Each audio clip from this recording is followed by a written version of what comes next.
NFL awards are in. MVPs, Rookies of the Year, new Hall of Famers for the 2023 class, and of course, our picks for Super Bowl 57 coming up on today's Peacock and Williamson. NFL analyst Brian Peacock and former NFL scout Matt Williamson bring you expert NFL analysis every day in less than 30 minutes. Get an inside look into the NFL on the field and in the front office.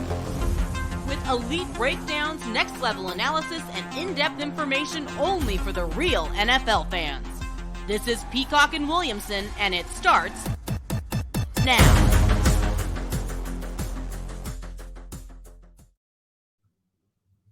Welcome to the Peacock and Williamson NFL Show. Brian Peacock alongside Matt Williamson at BD Peacock at Williamson NFL on Twitter. Thanks, everybody, for making us your first listen on the Locked On Podcast Network, your team every day. Today's episode of Peacock and Williamson is brought to you by FanDuel Sportsbook, official sportsbook of the NFL and now the Locked On Podcast Network. Make every moment more. Visit FanDuel.com/LockedOn today to get started.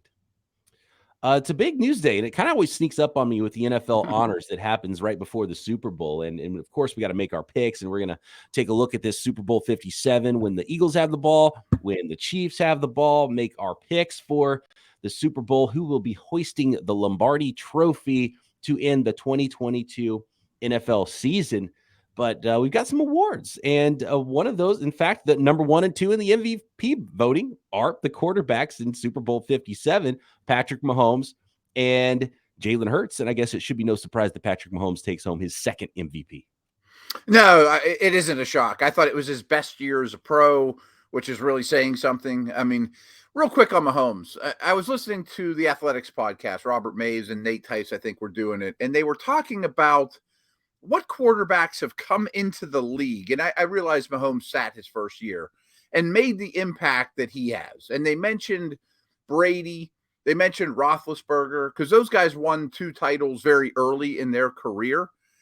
But it's so different. They were handing the ball off and playing defense. They weren't the locomotives of their team, and I thought, well, Dan Marino kind of was, but I was going to say Dan Marino, he never won it, but he came out like gangbusters and was throwing the ball like nobody's seen. And still to this day, people compare the Patrick Mahomes of the world to Dan Marino with the arm talent. Right. But Mahomes has the wins, the postseason wins, and the production. It's kind of like Ben and Brady and Marino all mixed into one.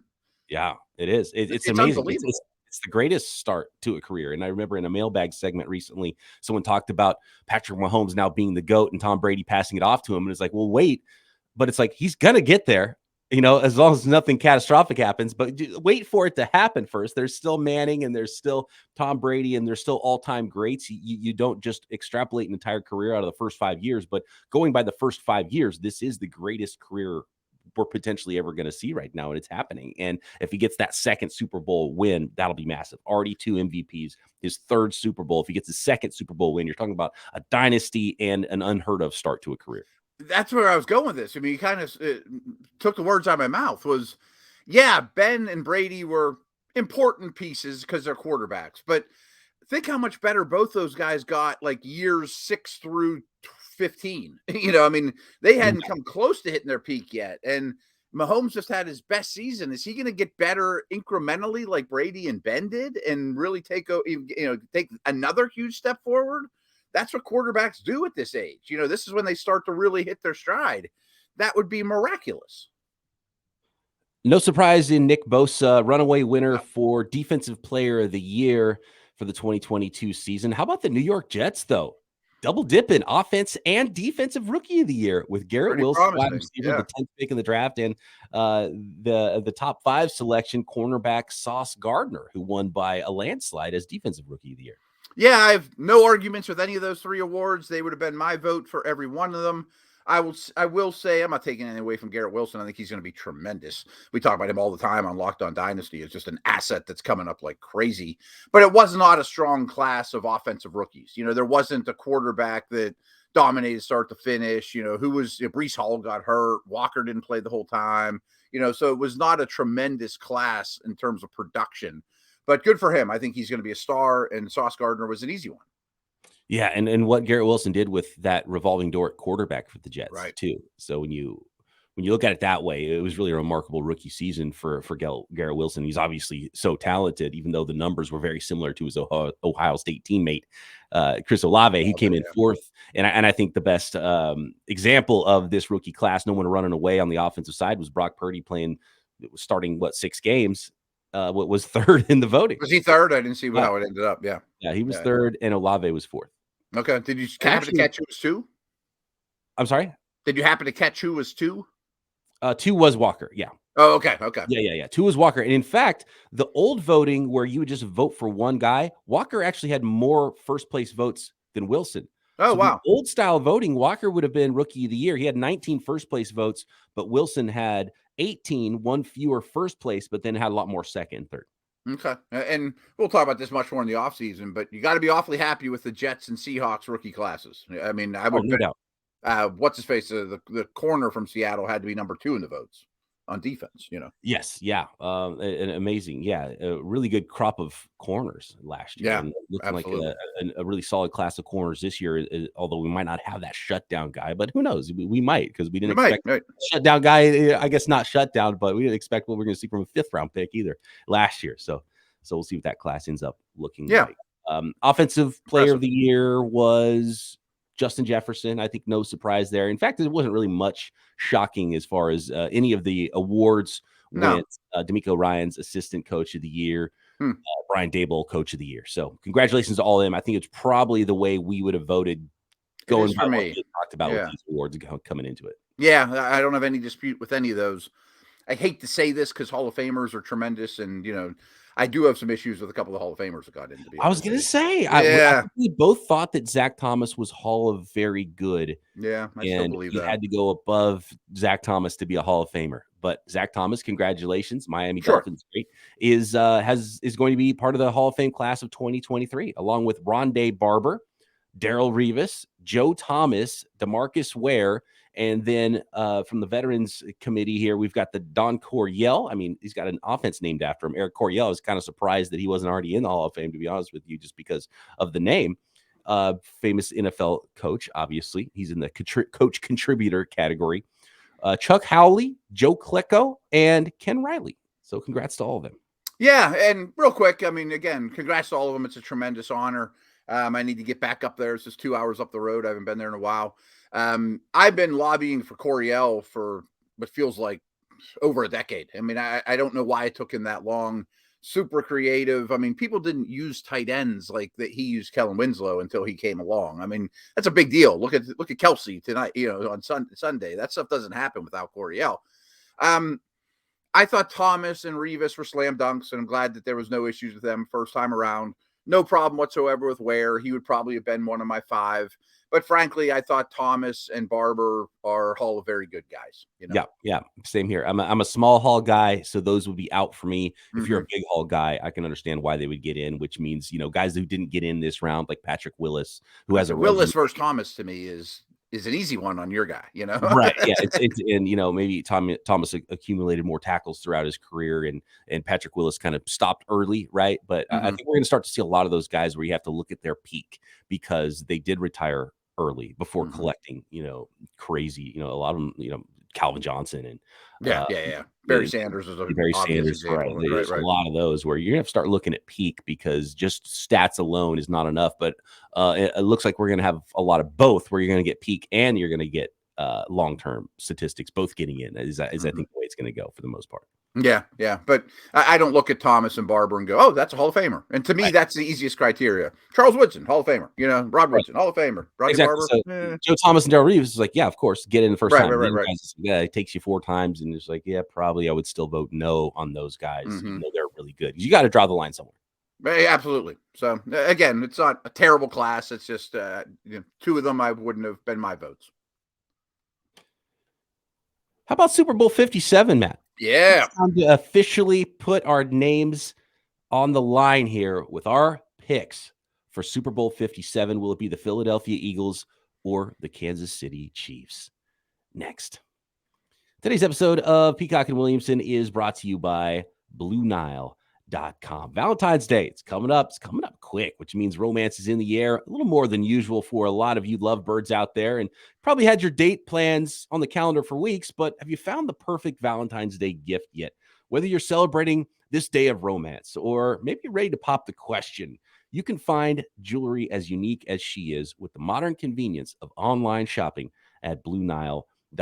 At BlueNile.com, you can find the perfect piece of jewelry for life's special moments or even create the custom engagement ring of her dreams. Simple online tools allow you to choose the diamond shape, size, clarity, as well as setting style. Blue Nile's expert jewelers go to work and handcraft that perfect piece to your specifications. Expert guidance as well, in-depth educational materials and unique online tools to place you in control so you can forget the usual hassles of the jewelry shopping process. Every order insured, arrives quickly in discreet packaging that won't give away what's inside. Shipping is free, and so are returns. So right now, you can save up to 50% at BlueNile.com. That's BlueNile.com for up to 50% off. BlueNile.com. Today's episode is also brought to you by the new sportsbook partner of the Locked On Podcast Network. That's right, FanDuel, America's #1 sportsbook. Super excited for our new sports betting partner, and there's so much for you if you are new to FanDuel. It's even better. So many great features to make betting on sports fun and easy, and the no-sweat first bet for Super Bowl 57. You'll get up to $3,000 back in bonus bets if your first bet doesn't win. So if you're a new user at FanDuel, go sign up at FanDuel.com/locked on for that no sweat first bet. And we're talking so many options to bet on Super Bowl 57. Of course, point spread, money line, but tons of props. I mean, there's dozens of props just for each quarterback in this game. What's their first target going to be? How many yards? How many touchdowns? And then you can build your own parlay. And I love the website. It's so easy to use to go navigate and find the bets you want to make, build your own bets at FanDuel. So join FanDuel today at FanDuel.com/locked on to claim your no sweat first bet on Super Bowl 57. That's FanDuel.com/locked on. Make every moment more with FanDuel, official sportsbook partner of the NFL.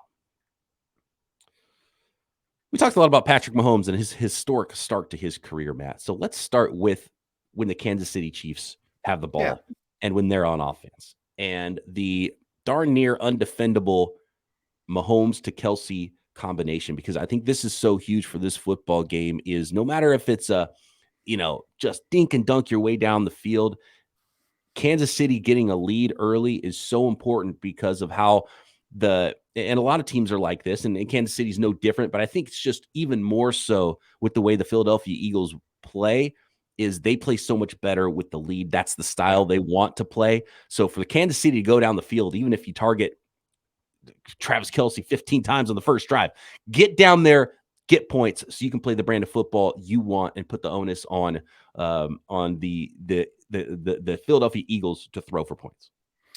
So Eagles fans wanted to lynch me when I said, well, they had the easiest schedule in the league and they haven't played, a real difficult slate of playoff teams. But folks, that's just a fact. I mean, I still think they're the best team in the league. Doesn't mean they're not good. We just haven't. They're just not as battle tested as other teams that have been in the Super Bowl. That's it's no knock on them. It's just the way it is.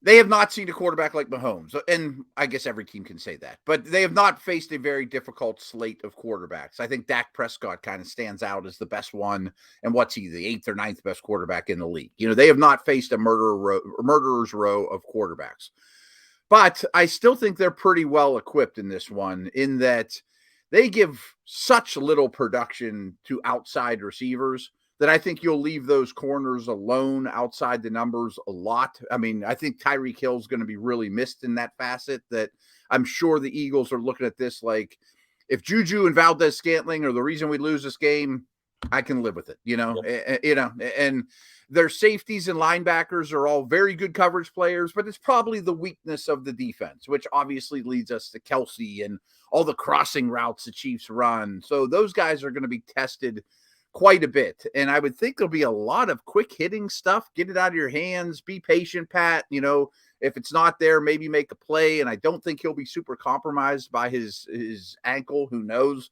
But someone could fall on it on the first play. Who the heck knows? Right. I think the edge protection's a problem, though. You know, I love the Chiefs O-line, but especially guard to guard. I think those edge guys are going to be a problem, and the D-line in general. But this is a great matchup. I mean, again, Kelsey and Mahomes attacking that middle of the field over and over and over. And you're right, getting an early lead is massive here. It's going to be a little compact, and I think it might be unless they're able to hit something, a little catch and run maybe. I think the beginning of this football game is going to be a little bit of a feel out period, and maybe not a lot of points early, and then one of those where it looks like the under is going to hit for 3 quarters, and all of a sudden in the fourth quarter things start to open up. All of a sudden it's a 34-31 final or something like that. But when it comes to Patrick Mahomes, when the Chiefs have the ball, getting the ball out quick is really important. Yeah. And you just have to go back to the last game the Philadelphia Eagles played. They knocked out 2 quarterbacks, right? Because they were trying to, the 49ers were trying to run their normal offense, their normal stuff. And they got mismatches and got their quarterbacks hit because the ball didn't come out quick enough. So it's really important for Patrick Mahomes not to get greedy early, get the ball out quick, play in rhythm, protect yourself, protect your own ankle, and see if you can get down the field. And it's going to have to be slow, methodical drives, I think, to start the game. And then things might open up from there. But that's really important. And if they're not able to do that and the Eagles are able to get an early lead, I think that really leans in Philadelphia's favor. So and look, and both quarterbacks are coming into this a little bit banged up, right? With Mahomes, it's the ankle. With Jalen No one seems to be talking about the Hurts one, but he has not looked the same in a month. He admitted before the NFC Championship game that he was not 100%. He's like, I'm not 100% right now. Yeah. And so that's a big deal. And a part of his, a lot of what makes him such a great player this year and why he was number 2 in MVP voting was because he's able to run around and make plays. If you're getting hit, either one of these quarterbacks could be potentially one hit away from, being a real problem for their football team. But I will say the number one aspect of having the extra week before the Super Bowl is guys getting healthy. And looking at the Chiefs injury report, I mean, it's just really clear. L'Jarius Sneed, who's pretty important in this game, starting cornerback, was limited in practice this week, but I think he's going to end up playing as well and be fine. So I think that's the best part of it is both those quarterbacks getting an extra week healthier and both teams getting an extra week healthier with a long, grueling season. It doesn't look like injuries are going to be a big impact on this game as long as those quarterbacks aren't getting hit a lot. I actually think everyone's going to focus on the Mahomes injury, but I think it actually favors Philadelphia the extra week off in that they're old guys. I'm talking like Kelsey, Lane Johnson, Fletcher Cox, Brandon Graham. I bet they love the week on the couch. And Lane Johnson was not 100% in the playoffs, and in fact, he was laboring and still. I mean, he's such a great player. Talking about Hall of Famers, he's a future Hall of Famer. Seeing him gut it out and play such a good game in the NFC Championship when he was not moving around well, and you could tell he was hampered. It's just phenomenal. Yeah, I think that's big for them. I don't know how much Kansas City will run the ball, but in a major way, Philly kind of tempts you to. They like to play with lighter boxes. That's why they have those massive human beings at defensive tackle now. I mean, the Joseph and Sue pick. When Jordan Davis is your 5th defensive tackle, you're in pretty good shape. You know what I mean? Right. And they don't care if you want to run play action, if you're going to show them some looks. The edge guys are quarterback hunters. Yeah, You're gonna fly for the quarterback, so they they don't mind if you hand it off, and maybe that's why they get hit in the run game sometimes. But that's the style they play, and it's a very aggressive style in that regard. And you could see it all the way through the entire football team, offensively and defensively, going forward on 4th downs and stuff, with how aggressive Sirianni is a head coach, and it's really on both sides of the ball.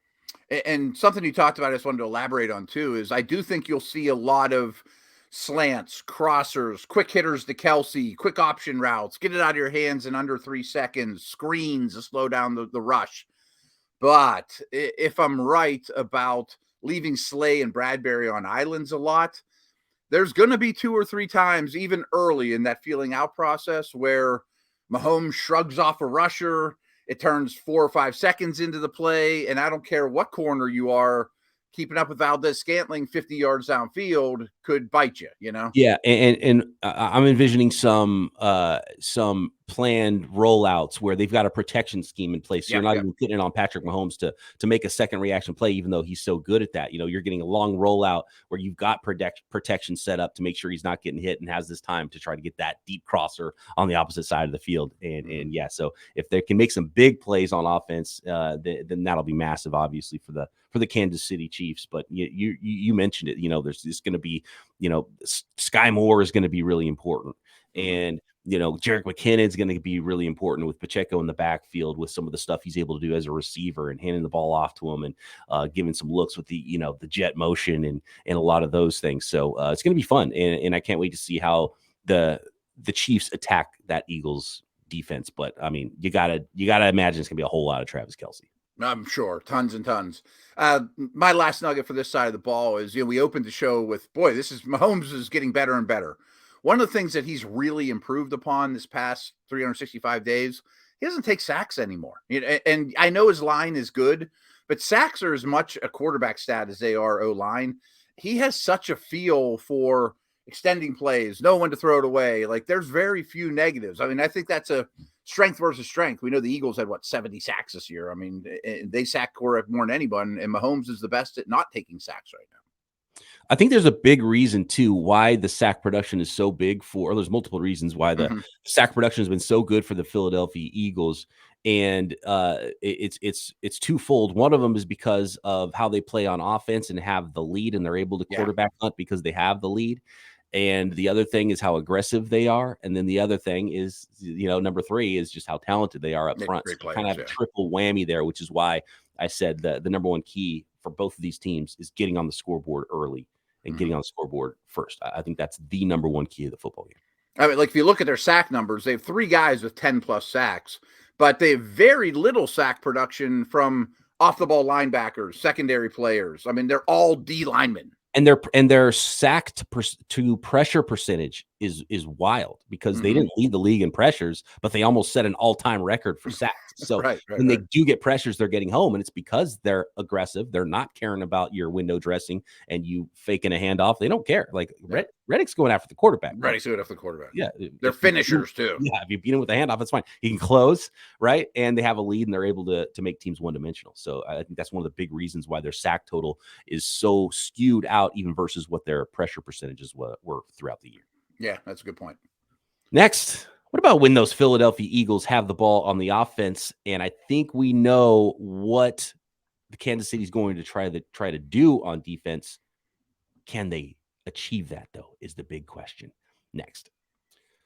Today's episode of Peacock and Williamson is brought to you by TurboTax. Go to TurboTax and don't do your taxes. Meet with an expert who will do them for you. TurboTax experts can relieve you from the stress of taxes and file for you so you can do not taxes. Sing a not taxes a lullaby. Hope not taxes sleeps through the night. Grab a saddle and ride not taxes into the sunset. You get the idea, right? It's so much better not to do your taxes and allow an expert to do them for you. With TurboTax, an expert will do your taxes from start to finish, ensuring your taxes are done right, guaranteed, so you can relax. Feels good to be done with your taxes, doesn't it? Go to TurboTax and don't do your taxes. Visit TurboTax.com to learn more. Intuit TurboTax, full service products only. Video meeting while expert does your taxes required. See guarantee for details at TurboTax.com/guarantees. Jalen Hurts, big moment for him. Such an awesome season. We talked about how his shoulders hurt just a little bit. Such a powerful player. The more I watch Jalen Hurts, the more it's. I just love seeing some of the plays he makes as a runner because he's not your average quarterback where it's like, okay, yeah, I think you got him down, and he's like, no, we got 4 more yards here, and I'm going to lean forward. I mean, if we're talking about Tom Brady passing the baton to Patrick Mahomes, Tom Brady's passing the QB sneak baton to who's now the best QB sneaker in the NFL. And Sirianni loves to go for it on 4th down. In the NFC Championship game, it was 4th and 3, huge play. It ended up being actually not a catch, but they ran to the line. They got the next play off, and it counted on a 4 and 3. That would have been a turnover on the first drive of the game, a turnover on downs. And this 4th and 3, it wasn't 4th and 1. It wasn't even QB sneak territory, and they went for it, right? So aggressive on offense, and every team that plays the Eagles, what they try to do is corral the quarterback, make him play from the pocket. And we know that that's what, Spagnuolo is always really good at coming up with new ways to pressure teams and go at teams. But at its simplest, they're going to try to do what every other team does. And it hasn't been super successful this year, but there are times that they've been able to do that. And of course, if Kansas City gets the lead, that's why this is so important.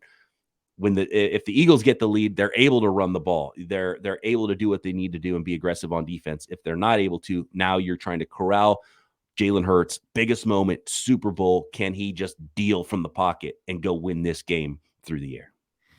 Yeah, this side of the ball is very intriguing to me as well. And I think I mentioned it yesterday when we had Louis on, that I think Spagnuolo is a very aggressive, very accomplished, excellent defensive coordinator. I'm thinking he looks at this thing like, I know I'm going to allow yards on the ground. I know that this offense is going to be hard to stop. But if I can create a handful of negative plays, sack, strip fumble, interception, I'm going to be a really risky play caller. I'm going to do cover zero with a 7-man blitz, on unorthodox down and distance situations, stuff I've never put on tape. And Hurts is still a young quarterback, and he has struggled with blitz a little bit. But they'll probably also get burned over the top too. That's why I like that Devontae Smith, MVP thing, because they'll probably get some shots downfield at least. But from a Chiefs defensive perspective, what would keep me up at night and my biggest fear is all that stuff's wonderful, but we just can't stop the run. That their O-line is pushing our dudes back, and it almost just takes all the mystery out of it, and they just run and run and run. And they're double teaming Chris Jones, and he's slamming his helmet on the sidelines, and they don't have nose tackle types. And, their front seven's fine, but it's a little bit more built to rush the passer. They want to have extra defensive backs on the field. And Kelsey and Lane Johnson are high-fiving after double teaming dudes and pulling and mashing you, because I could see that happening. Absolutely. And it makes it a lot easier to play that brand of ball as if you have the lead. And you don't have to worry about running down the field to try to score points from behind. And so that's why I still think it's so massive for a team to get an early lead in this football game. I was thinking more about your bet for Devontae Smith. And it's better odds for Smith than Brown. That's why I picked him on. Yeah. And I thought Brown might get doubled a little bit more. With that same idea, though, AJ Brown, I'm thinking, is a really good bet, and I might put some on him because of that idea. But AJ Brown, and the Chiefs run such a high percentage of press coverage, and AJ Brown, I think, is second in the league against press coverage, where Devontae Smith is good, but it was like 20 something in the league. Right. So that would point to maybe an AJ Brown game, and it's not as good of odds, but it's still not quarterback odds for Super Bowl MVP. So AJ Brown is an interesting one as well. But then you also think about if a wide receiver ends up being Super Bowl MVP, the quarterback's probably going to end up getting in the war, because that means he probably did something as well. But I like where your head's at there, and I might go the AJ Brown side of it, even though the odds aren't quite as good because of his ability against press coverage, and he might get some of those one-on-ones if they're going in zero coverage, and can Jalen Hurts go make some plays over the top. I 100% agree with you. The only reason I picked Smith over Brown is because it pays off better. And like one of these two. And I also think Brown, if there's going to be doubles, will lean his direction more often. Smith is probably going to deal with more one-on-ones, but all your points are dead on. Not that he's going to be in the MVP race, but I think Dallas Goedert's a big key and a big problem for this in this game as well. I took the over on his receiving yards as well. If you have any more notes, let's hit them. But we got to make some picks here pretty soon as well. One little one. Both these teams are really, really bad on special teams. I've seen some metrics where they're 31 and 32 in the league. Chiefs have a good punter, but special teams are not a strength of either one of these teams. Interesting. It might come down to a kick. Yeah, right. Butker has not been very good this year. Yeah, and don't be like fumbling punt returns either, because that's we talk about so much, and all of a sudden it's like, oh my god, biggest play of the game was a muff punt. Don't be that. That's what worries me. I mean, this looks like a very even match. I'm dreading picking it. I don't feel strong. I'm definitely not going to put $1 down on the winning game or the spread. But if one of these teams screws it up on special teams, they're going to lose. What you got? I like the over, but just ever so slightly. And I like the Chiefs just ever so slightly. I do think that the Eagles do, and a lot of people are talking about how the Eagles have a better football team overall, and I think that's true. But if I'm going to get a 1.5 on this for the Kansas City Chiefs, and I think the X factor of Patrick Mahomes is more than makes up for it, and I think it's underrated how good of a roster the Chiefs have too outside of quarterback. And so I like the Kansas City Chiefs in this one. I like the Kansas City Chiefs 31-27, and the key to me is if the Eagles can score 30 points. If the Eagles can get that touchdown, it's 34-31 Eagles instead. But I've got Kansas City Chiefs 31-27. Wow. I also have Kansas City 31, but Eagles 32. So I expect a similar, extremely high scoring game, especially in the second half. I could see a feeling out process, but I think it's going to be body blow, for the first 2 quarters, and then haymakers start raining down. There's just too much talent on offense. Mahomes gets his groove going. It's just drive after drive and really, really fun football. I hadn't thought of it from a spread perspective, so I guess I would take the 1.5 because I have the Eagles winning by 1, But looking at that. I hate the idea of not picking Mahomes in this game. Hate. Yeah, it's so hard. And I can definitely see this game going either way. I think it's going to be a really good one, but I'm going to bet on Mahomes and Andy Reid and the Kansas City Chiefs here. And looking at the FanDuel line, 1.5, the Eagles are favored. So I'm going to take those 1.5 points. And it looks like we both are. And it looks like we're both going over the 50.5 point total. I mean, I feel like, I don't know much about basketball, but I feel like this Western team is really good. San Antonio's loaded. They got the best roster in the league. I'm going to pick them over Jordan. Like, is that really smart? No, that's really good. Yeah. And that's why. So, and I think it could be one of those games where it's like feeling out period early. It's tight 3 quarters. You're thinking, oh man, there's only, 27 total points on the board right now. And then the fourth quarter is kind of like boom, boom, boom. And they get over that. And so, like the Kansas City Chiefs in this one by a little, but man, the Philadelphia Eagles are so good. And if they can play their game, it could be a really long afternoon, evening, depending on where you are for the Kansas City Chiefs. Good stuff. I'm looking forward to it. Absolutely. And of course, we'll have it all broken down for you Monday. Thanks everybody for making Peacock and Williamson your first listen. After this game, it will be off-season mode. Of course, we're going to stay with you every single day, all off-season long, talking free agency, talking draft, talking trades, and Monday post. I did my first mock draft last night, by the way. How about that? Going to debut next week. How about them apples? Post Super Bowl. We'll have it all for you right here, Peacock and Williamson.